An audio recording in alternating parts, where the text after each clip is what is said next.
I took up golf recently. I thought, I'd never play this game. Old man's game, never do it, but my kids play, so I want to play with them. So I go out, and I do really well. I go out this one day, and I out-power by my instructor. I'm feeling really proud. The next day, I'm not feeling so proud. I keep putting the ball in the water again. I'm so frustrated. Put down another one. Put down another one. I don't care. I don't care what my score is. Let's do it. And finally, I was getting frustrated. He's going things like, ain't it a this is golf. And I'm going, bull. I said, you're a terrible instructor. I said, because I should at least be consistent at whatever shitty level I can achieve. I said, I know I'm not Tiger Woods, but I should be able to be consistent, and you're just telling me it's difficult. Telling me it's difficult is not helping. Tell me what to do. He said, well, actually, you're only a little bit off. I said, could have fooled me. He said, no, you're about a millimeter or two off. I said, you're joking. He said, no, watch this. He said, I didn't teach you this yet. He said, when you approach the ball like this, he said, if you change the angle that you're attacking this just 1 or 2 millimeters, in the very beginning, do you see how that changes the arc? This one, instead of being on the green, by 1 millimeter, now you're in the water. 1 millimeter over here, you're in the sand. And he said, and also you're hitting the ground by 1 millimeter sometimes. You're not stroking it, just 1 millimeter. I thought, what a great belief system that when all hell's breaking loose and nothing's working, that you're only 1 millimeter off. Because most people think it's impossible, so they give up. Isn't that true? And in real life, it's true. So 2 days later, I'm going to see one of my clients. I do a lot of coaching, and I have a man who's the top plastic surgeon in the world. He's going through some tough times in aspects of his life. But this is a guy that gets paid by Sultan of Brunei $1 million to fly over and do 3 people's faces. He is the #1 plastic surgeon in the world. He can make anyone who's ugly look spectacularly beautiful. He showed me pictures of a woman who's 84 years old. He made her look 40 and gorgeous, no exaggeration.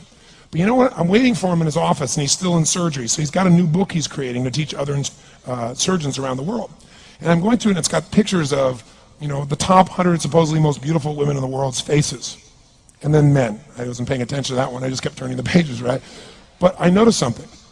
He's got all these measurements. And he has mathematically calculated what it takes to make someone look gorgeous, man or woman. And it's a few millimeters. Interesting. For example, on a woman, the distance between the top part of your lip and your nose, this little distance, the measurement of that, if you're beautiful, gorgeous, is the same size as your eye. If it's 1 millimeter more, you have an average face. If it's 2 millimeters more, you are butt ugly. Okay. The difference between ugly and gorgeous is 2 millimeters.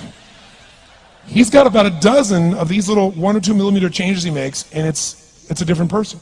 It is unbelievable. So a very powerful belief to leave today with would be, nothing's working, I'm 1 millimeter away. What little thing do I change? And when I do, it changes everything. Because I'm heading this direction, I make this little shift. You take that out an hour from now, a day from now, a week from now, a month from now, you have a totally different destination from that direction. But the 1 millimeter change, I'll show you one of them right now. Check this out. Stay in the state of certainty. Some of you lost it. Intensify it, whatever it takes. Make your move. Come on. Make your move. Say yes. Say yes. Say yes. Say yes. Now feel that in your body. Don't let go of it. Now watch. Here's the difference between being certain and being uncertain. Did you see that? Certain, uncertain. See if you can find that little spot between the two, where you drop just a little bit of your chest, and you feel it drop, and come back up. And drop it. How many can feel that difference between where you really feel it, now intensify it, and where you dropped it? Is it a tiny difference, yes or no? Yes or no? Now, could you condition yourself to feel great in this state? Yes or no? So what I want you to do is give yourself that opportunity. So the way we're going to do is very simple. We're going to go in a peak state. And then we're going to train ourselves. Because guess what? If you're in this state of certainty, and all hell's breaking loose in your life, people can't figure out to go, move, I'll handle it. People go, he's so lucky, he's so confident. No. Here's what I've created for my life, and anyone I know has succeeded. I'm a 17-year-old kid from Azusa, California, with no real education other than self-education, with no background, with parents that did their best, all of them, with no money, but I did one thing. I love people, and I had an enormous demand I made upon myself, and I sculpted my mind and my emotions to get me to do whatever it would take to achieve and to contribute. But to do that, I did it by using my body and changing my focus. I did it by putting myself in a peak physiology and using what I call incantations. Can you train yourself to believe something? Yes or no? Absolutely.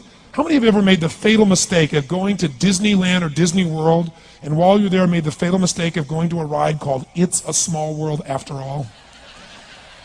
What happens for about a week after you're out of that damn place? You're still singing this thing in your head in 24 languages, right? Well, let me tell you something. How many of you have things when you want to go achieve them and this part of your voice goes, oh, it's not going to happen, or forget it? How many got a voice that sometimes interrupts that good pattern? Say I. And what you want to do is train a new one.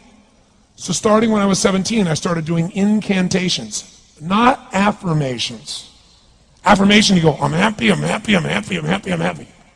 What's the problem? You haven't changed your what? Your what? Physiology. If you don't change your physiology, you won't get anything. So in incantations, not only you speak it, but you embody what you're saying with all the intensity you can. And you do it with enough repetitions that it sticks in your head. Like It's a Small World, now the conversation in your head is always the same and it gives you what you want.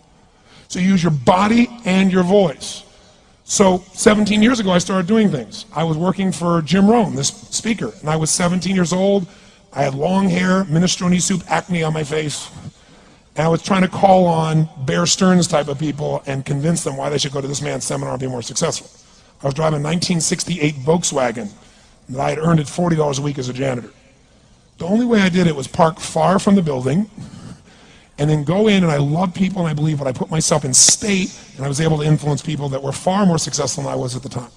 I would do something that I still do backstage and have done for 23 years. Because I don't hope I'm going to be in a good state, I demand it. So I do an incantation using my whole body. I'd say, I now command my subconscious mind to direct me in helping as many people as possible in life today to better their lives by giving me the strength, the emotion, the persuasion, the humor, the brevity, whatever it takes to show these people and get these people to change their lives now. And I would do that literally driving in my Volkswagen to a meeting in LA on the freeway for 40 minutes. People are looking at me, I'm screaming at the top of my lungs. They're going, I know he's a serial killer, I know he is. But by the time I entered that room, when two people meet, if there's rapport, the person who's most certain will always influence the other person. And I was totally certain, and they were trying to get revved up to certainty. Do you agree with this, yes or no? I do another one because I was poor. I changed my mindset. I kept doing things, but I never got beyond it. I'd say God's wealth is circulating in my life. His wealth flows to me in avalanches of abundance. All my needs, desires, and goals are met instantaneously by infinite intelligence, for I'm one with God and God is everything. And I would imagine the abundance of my life, and I would feel so grateful. And a year later, I went from making $38,000 a year to making $1 million a year in 1 year. But successful people do what failures won't. You follow me on this? You know?